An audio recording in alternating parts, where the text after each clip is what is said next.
नमस्कार दोस्तों, चलो ट्यूशन करें के रिवीजन सीरीज़ के पार्ट 2 में मैं विजय कुमार दुबे एक बार फिर आपका स्वागत करता हूँ। फ्रेंड्स, जैसा कि हमने पिछले वीडियो में आपको बताया था कि हमने एक रिवीजन सीरीज़ स्टार्ट किया जिसमें कि हम हर दिन 6-6 क्वेश्चन करेंगे। तो आज के रिवीजन सीरीज़ के जो क्वेश्चन्स हैं वो हम करना स्टार्ट करते हैं। तो जो पहला क्वेश्चन है वो ये है कि check whether the following pair of linear equation is consistent और नॉट। तो हमें ये बताना है कि यहाँ पे जो इक्वेशन हमें दिए गए हैं ये दोनों इक्वेशन कंसिस्टेंट हैं या नहीं। तो कंसिस्टेंट इक्वेशन के लिए आप ये समझ लीजिए कि हमारे पास बेसिकली 3 कंडीशन होते हैं। एक कंडीशन होता है a1/a2 not equal to b1/b2। एक कंडीशन होता है a1/a2 equals to b1/b2 equals to c1/c2 और तीसरा कंडीशन होता है a1/a2 equals to b1/b2 and not equal to c1/c2। तो जब हमारे पास ऐसा कंडीशन देखिए, इस कंडीशन में अगर हम ग्राफ पे रिप्रेजेंट करेंगे तो हमें मिलेगा एक इंटरसेक्टिंग लाइन। इस वाले केस में जब हम ग्राफ पे रिप्रेजेंट करेंगे तो हमें मिलेगा एक कोइंसिडेंट लाइन। कोइंसिडेंट लाइन ऐसा लाइन होता है जो बिल्कुल एक दूसरे के ऊपर लाई करता है। जैसे कि ये रेड वाली लाइन है, तो ब्लैक वाली लाइन एग्जैक्टली अगर इसके ऊपर लाई करेगी तो हम कहेंगे ये दोनों लाइन कोइंसिडेंट है। तो कोइंसिडेंट लाइन। और तीसरे वाले केस में हमें जो मिलता है जहाँ a1/a2 not equal to b1/b2 is not equal to c1/c2 हो, तो इस केस में हमें मिलता है पैरेलल लाइन। तो वो सारे केसेस जहाँ पे कि लाइन एक दूसरे को टच करते हैं वैसे इक्वेशन को हम कंसिस्टेंट कहते हैं, और जहाँ पे लाइन एक दूसरे को टच नहीं करते यानी जो सिर्फ ये वाला कंडीशन है ये कंडीशन इनकंसिस्टेंट का है। तो अब हम जो हमारा 2 इक्वेशन दिया है पहले उन इक्वेशंस को लिख लेते हैं। पहला इक्वेशन है x plus Y equals to 14, फिर है minus X then minus Y equals to 4। तो आपको पता है किसी भी लीनियर इक्वेशन का जो जनरल फॉर्म होता है वो होता है ax plus by plus c equals to 0। तो इन दैट केस हमें 14 को इक्वल टू के उस तरफ लेके जाना पड़ेगा। तो हम इस इक्वेशन को वापस ऐसे लिख सकते हैं कि x plus Y is equal to minus 14 is equal to 0, और इसे हम लिख सकते हैं minus X minus Y minus 4 is equal to 0। तो अब हम क्या करेंगे, इसका a1 a2 b1 b2 c1 c2 तीनों निकाल लेते हैं। तो देखिए a1 यानी x, यहाँ पे x का कोफिशिएंट कुछ नहीं है मतलब 1 है। यहाँ पे x का कोफिशिएंट कुछ नहीं है मतलब -1 है क्योंकि यहाँ पे माइनस साइन लगा हुआ है। तो पहले हम करते हैं a1/a2। तो a1/a2 में आएगा 1/-1, फिर आएगा b1/b2। तो b1/b2 में भी आएगा 1/-1, फिर हम करेंगे c1/c2। तो c1/c2 में आएगा -14/-4। तो पहले माइनस माइनस कैंसिल हो गया, 2 2 जा 2 7 जा। तो हमारे पास अभी जो सिचुएशन आई वो कुछ इस तरह की है कि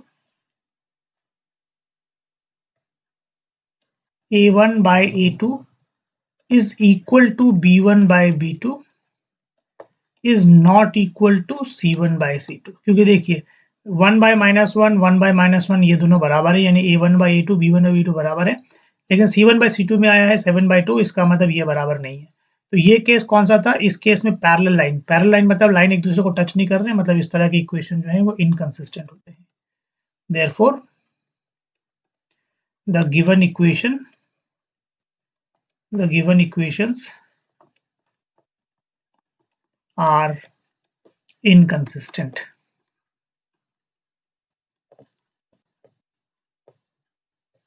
ठीक है, तो पहला क्वेश्चन हमारा कंप्लीट हो गया।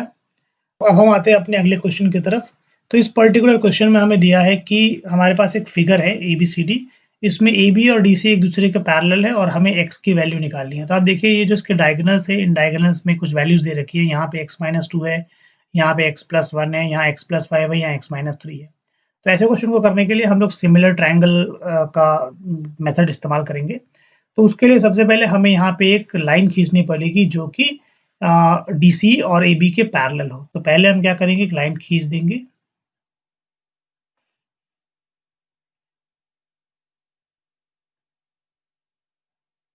तो ये हमने लाइन खींच दी और यहाँ पे जो है इस पॉइंट को नाम दे दिया हमने M।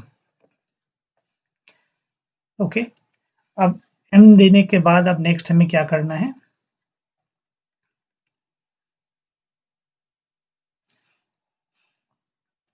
सबसे पहले देखिए पहले हम कंस्ट्रक्शन लिख देते हैं।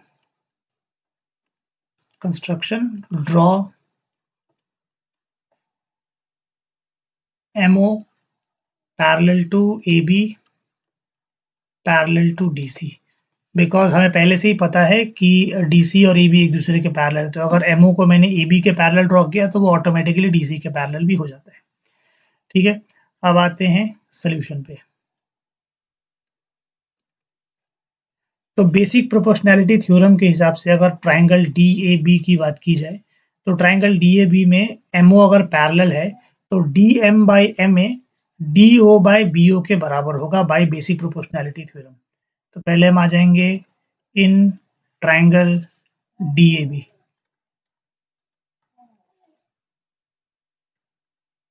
तो इन ट्रायंगल DAB हम लिख सकते हैं कि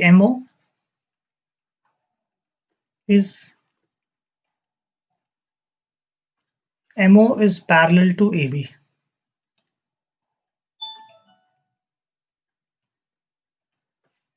तो MO AB के पैरेलल है, तो उस हिसाब से देखा जाए तो हम लिख सकते हैं कि DM by MA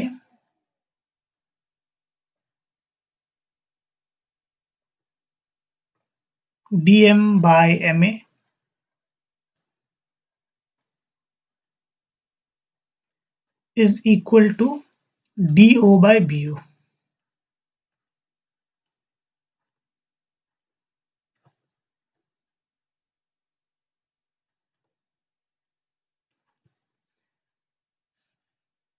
इसका रीजन होगा BPT।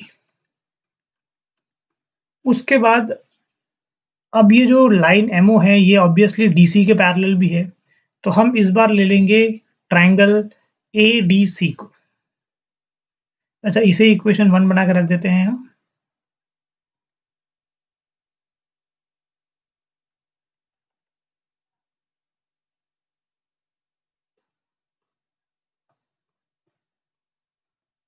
In triangle ADC triangle में अगेन ये जो लाइन है MO, ये जो लाइन है MO वो DC के पैरेलल है।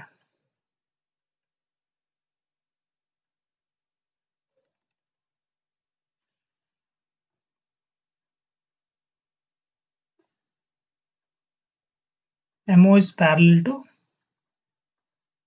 DC।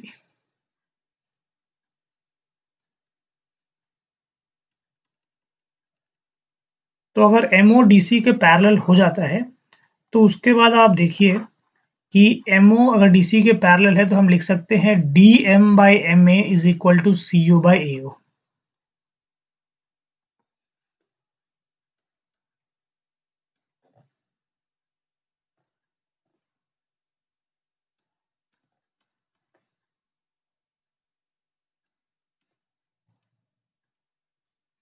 तो DM by MA DO by BO के बराबर है। एक बार फिगर में देख लीजिए, DM by MA, अच्छा DO नहीं सॉरी, CO और AO के बराबर है। ये CO और AO के बराबर होगा, तो वो लिख देते हैं हम।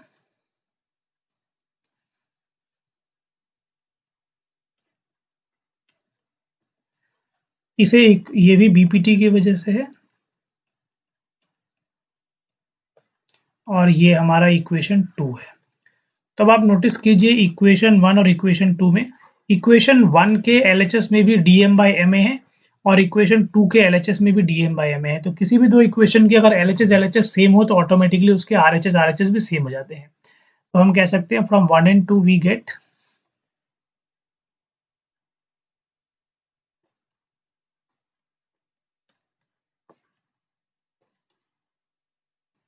हमें मिलेगा CO by AO is equal to DO by BO।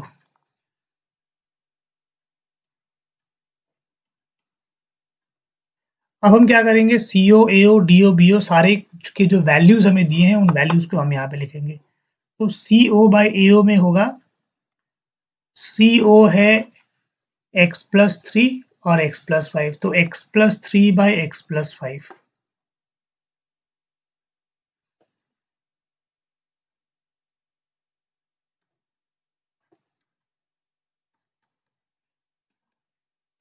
Equals to DO/BO।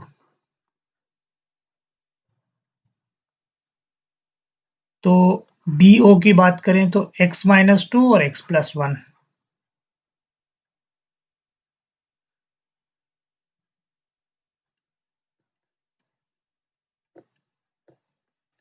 ये कर लिया हमने। अब इसके बाद हम करेंगे इसका क्रॉस मल्टीप्लिकेशन।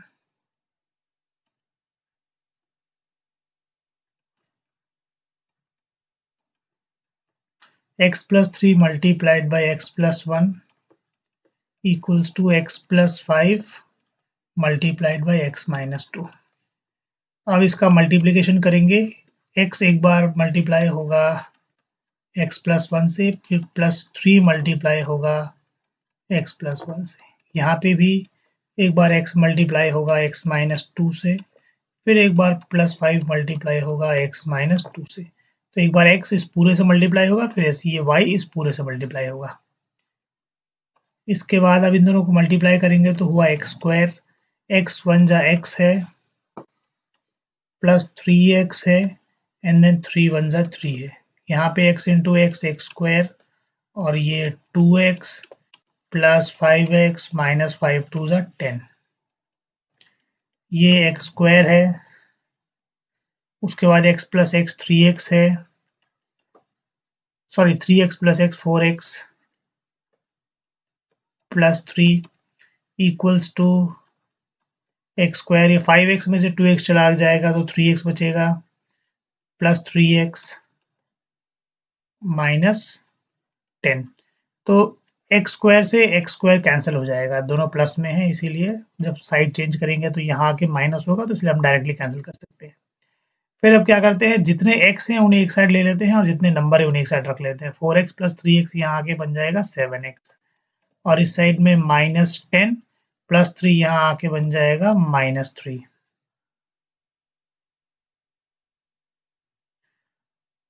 इसके बाद 4x में से 7x गया तो हमारे पास बचेगा -4 3 7, यानी -3 बचेगा, 3x। और यहाँ पे -13, तो x की वैल्यू -13 बाय -3, तो माइनस माइनस कैंसिल, 13/3 जो है वो हमारे लिए x की वैल्यू होगी। तो इस तरह से इस क्वेश्चन को कर सकते हैं हम सॉल्व। तो अब बढ़ते हैं अपने अगले क्वेश्चन की तरफ, जो हमारा अगला क्वेश्चन है। ये भी सिमिलर ट्रायंगल पे बेस्ड क्वेश्चन है। तो शुरू करते हैं क्वेश्चन नंबर 3।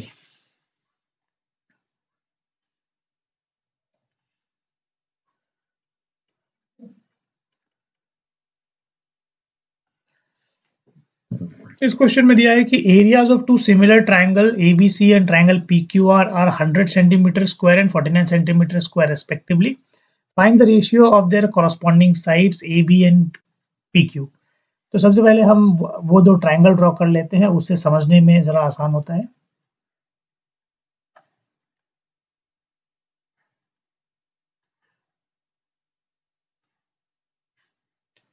तो एक ट्रायंगल है ABC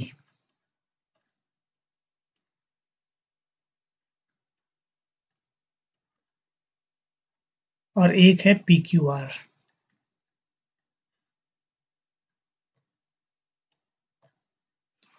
अब इन दोनों ट्रायंगल को कहा गया है कि ये दोनों ट्रायंगल सिमिलर है।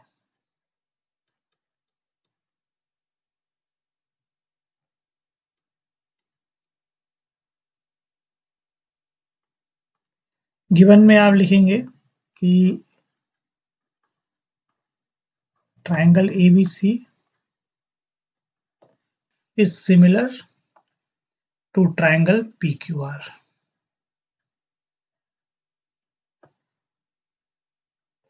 ये क्वेश्चन में गिवन है हमारे पास, और बाकी हमें क्या दिया हुआ है, दोनों ट्रायंगलों का एरिया दिया हुआ है।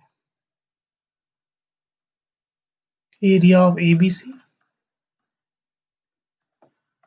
Equals to 100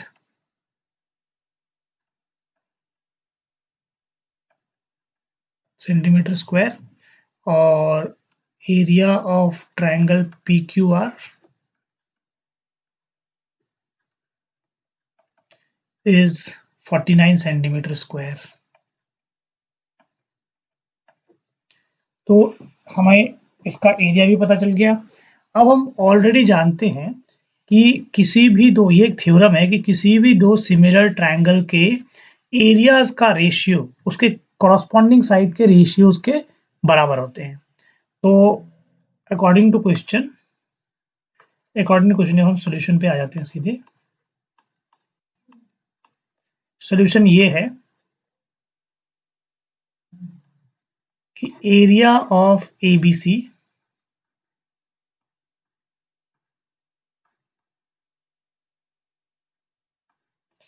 is by area of PQR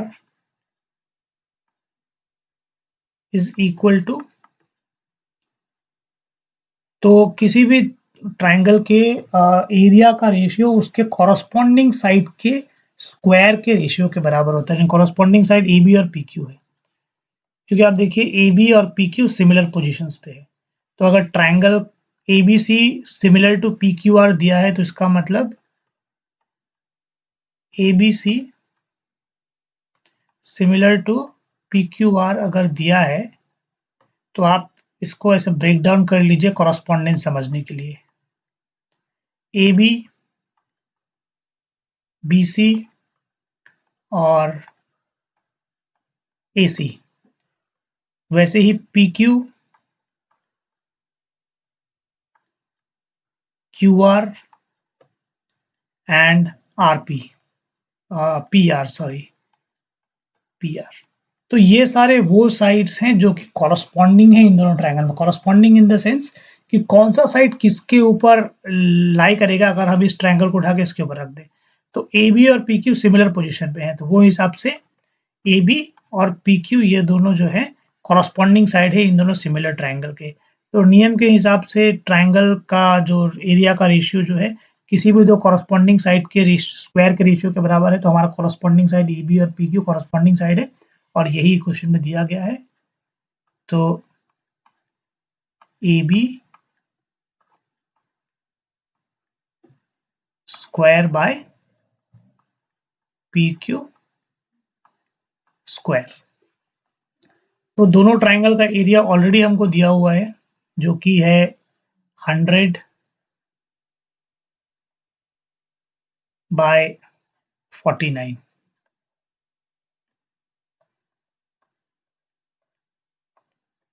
equals to AB square by PQ square. तो अब हम क्या करेंगे, ये बेसिकली ऊपर नीचे दोनों का स्क्वायर है तो हम एक साथ दोनों का होल स्क्वायर के तौर पे इसे लिख सकते हैं।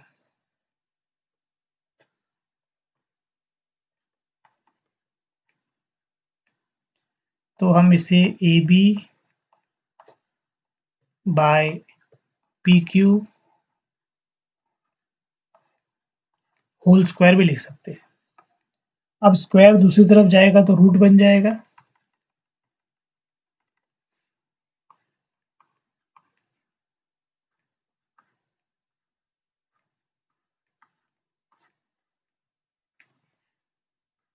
स्क्वायर यहाँ पे आके बन जाएगा रूट।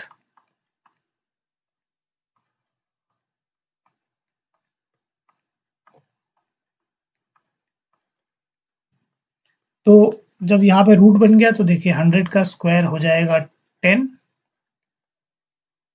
और 49 का स्क्वायर हो जाएगा, स्क्वायर रूट हो जाएगा 7। तो जो जिन दो साइड के रेशियो के बारे में पूछा गया था AB बाई PQ, वो हमारे सामने 10/7 बन के निकल गया है। तो एक बार देख लेते हैं इसको फिर से। Find the ratio of their corresponding side AB and PQ। तो हमें उसके जो कॉरस्पॉन्डिंग साइड AB और PQ है उसका रेशियो मिल गया है। तो AB is to PQ is equal to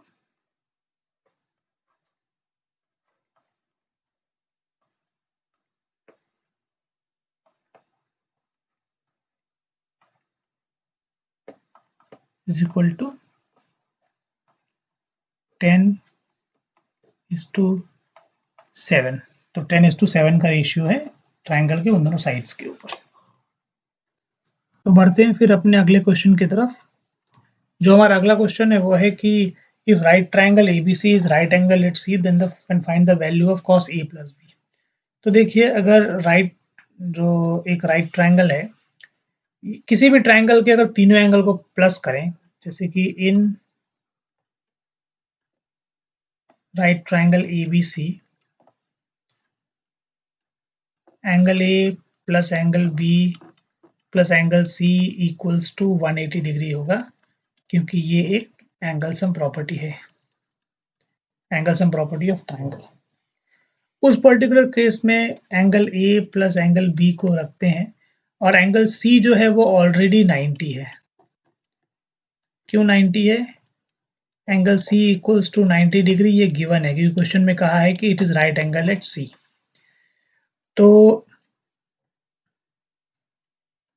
angle A, अच्छा यहाँ इम्प्लाइज लगा देते हैं साथ साथ में, angle A plus angle B equals to 180 degree minus 90 degree, ये प्लस है यहाँ आके माइनस हो जाएगा, तो angle A plus angle B equals to 90 degree है। इक्वेशन 1 बनाकर रख लीजिए इसको।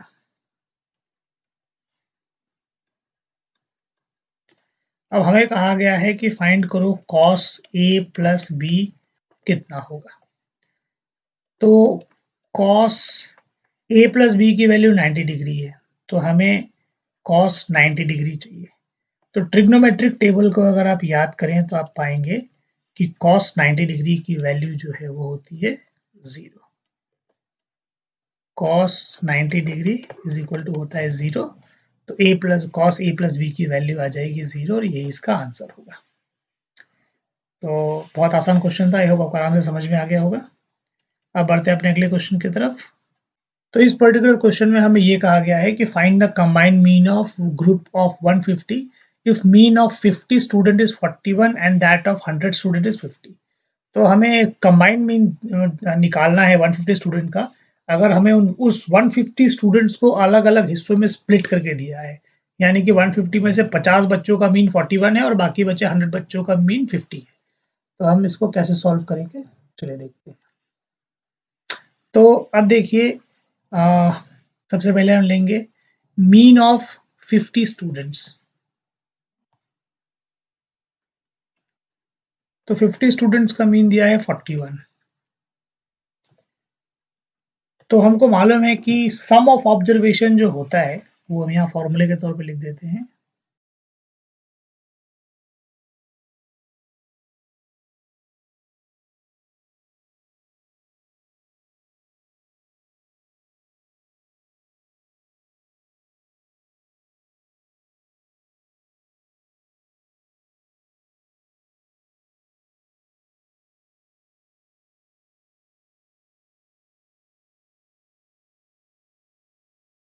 मतलब 50 है नंबर ऑफ स्टूडेंट और 41 है उसका मीन। तो अगर हम सम ऑफ 50 स्टूडेंट्स निकालें,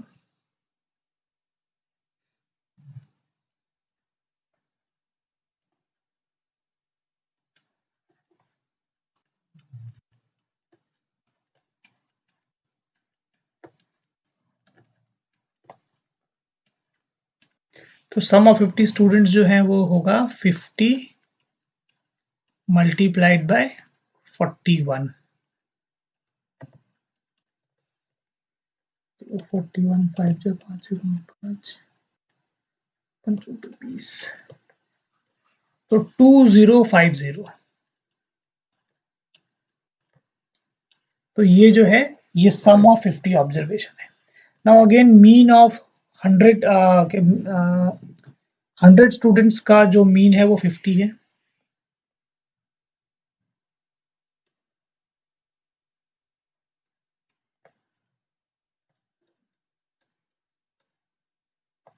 मीन ऑफ 50 नहीं, मीन ऑफ इस बार 100 है, तो mean of 100 observations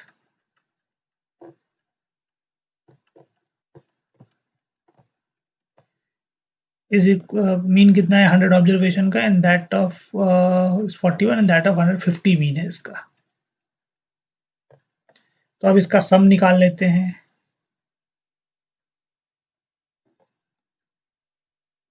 some of 100 observation is equal to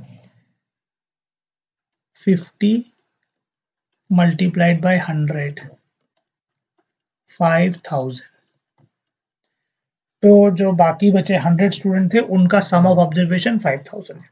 अब ओवरऑल मीन अगर निकालना है तो हमें क्या करना होगा, ये 2050 और ये 5000 दोनों को प्लस करना होगा और प्लस करके उसे डिवाइड करना होगा 150 से, यानी ये दो मिला तो हो गया सम ऑफ ऑब्जर्वेशन और 150 है number of observation. Therefore mean of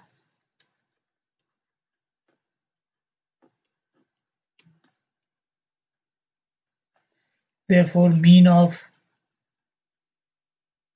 150 students, तो 150 स्टूडेंट्स का मीन फिर कितना होगा, इसका मीन होगा अगेन सम ऑफ ऑब्जर्वेशंस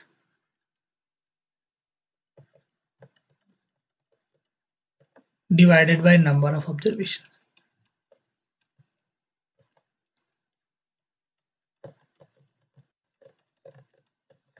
तो सम ऑफ ऑब्जर्वेशन जो है वो 2050 प्लस 5000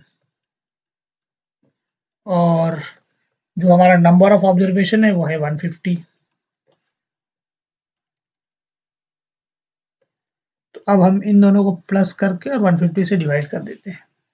तो अगर हम इसे प्लस करेंगे तो 5 6 7 77050 इसका सम होगा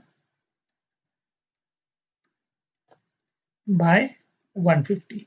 ये जीरो से ये जीरो कैंसिल, 5 के टेबल में 5 3 जा 15, 5 के टेबल में 5 1 जा 5, 20 5 4 जा 20 एंड देन अगेन 5 1 जा 5, 141 बाय 3। सो 141 बाय 3 एक दूसरे से डिवाइड हो सकता है। 3 के टेबल में 3 4 जा 12, 21 3 7 जा 21।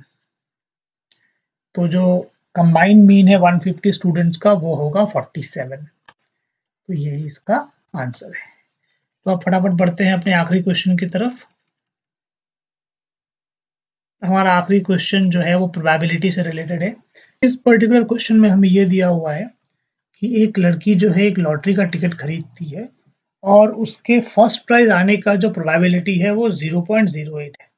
तो अगर कुल मिला के उस पर्टिकुलर गेम के जिसमें उसे फर्स्ट प्राइज मिल सकता है उसके 4000 टिकट बिके हैं, तो इस लड़की ने कितने टिकट परचेज किए हैं वही हमें निकालना है।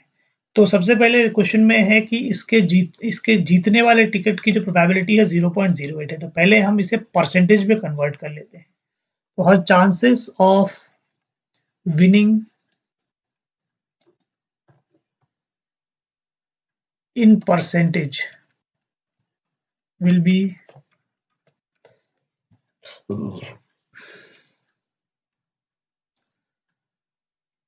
0.08 into 100%। तो 0.08 का मतलब हम इसे 8/100 लिख सकते हैं, मल्टीप्लाइड बाय 100 लिख सकते हैं और ये खत्म। तो 8 जो है ये 8% जो है वो लॉट टिकट के जीतने के चांसेस, तो मैंने जितने टिकट उसने लिए हैं उसका 8% जीत सकता है। तो हम निकालेंगे कि 4000 का 8% कितना हुआ। Therefore number of tickets bought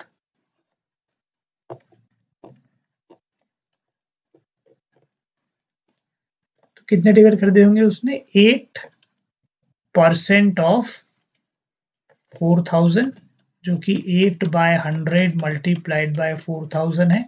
तो ये 2 जीरो से ये 2 जीरो कैंसिल, 8 4 जा 32 और 0।